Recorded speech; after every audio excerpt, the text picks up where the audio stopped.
மயிலாடுதுறை சாராய விற்பனையை தட்டிக் கேட்ட விவகாரத்தில் 2 இளைஞர்கள் வெட்டி படுகொலை செய்யப்பட்ட சம்பவம் மயிலாடுதுறையில் அதிர்ச்சியை ஏற்படுத்தியுள்ளது. மயிலாடுதுறை மாவட்டம் பெரம்பூர் அருகே முட்டம் என்ற கிராமம் உள்ளது.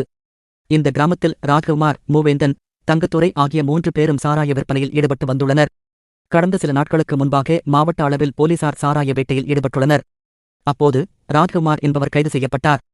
இவர் ஜாமீனில் வெளிவந்த நிலையில் மீண்டும் சாராய விற்பனையை தொடங்கியுள்ளார். இதை அந்த பகுதியைச் சேர்ந்த 17 வயது சிறுவன் ஒருவன் தட்டிக் கேட்டுள்ளான். அப்போது 3 பேரும் சிறுவனை தாக்கியுள்ளனர். சிறுவனை தாக்கியது ஏன் என்று கேட்பதற்காக ஹரிசக்தி என்ற கல்லூரி மாணவரும் ஹரிஷ் என்பவரும் நேற்று மாலை சென்றுள்ளனர். அப்போது வாக்குவாதம் ஏற்பட்டுள்ளது. இதை ஊர்க்காரர்கள் தடுத்துள்ளனர். இதனைத் தொடர்ந்து நேற்று நள்ளிரவு மேற்கூறிய 3 பேரும் கல்லூரி மாணவர் ஹரிசக்தி மற்றும் ஹரிஷை கத்தியால் குத்தி கொலை செய்துள்ளனர்.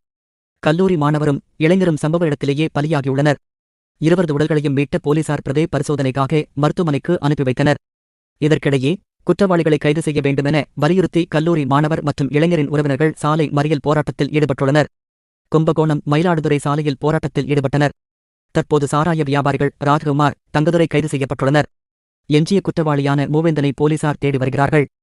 சாராய விற்பனையில் ஈடுபட்ட மேலும் சிலரும் இந்த கொலைக்கு உடந்தையாக இருப்பதாக கூறி உறவினர்கள் போராட்டத்தில் ஈடுபட்டு இருப்பதால் அங்கு பரபரப்பு ஏற்பட்டுள்ளது.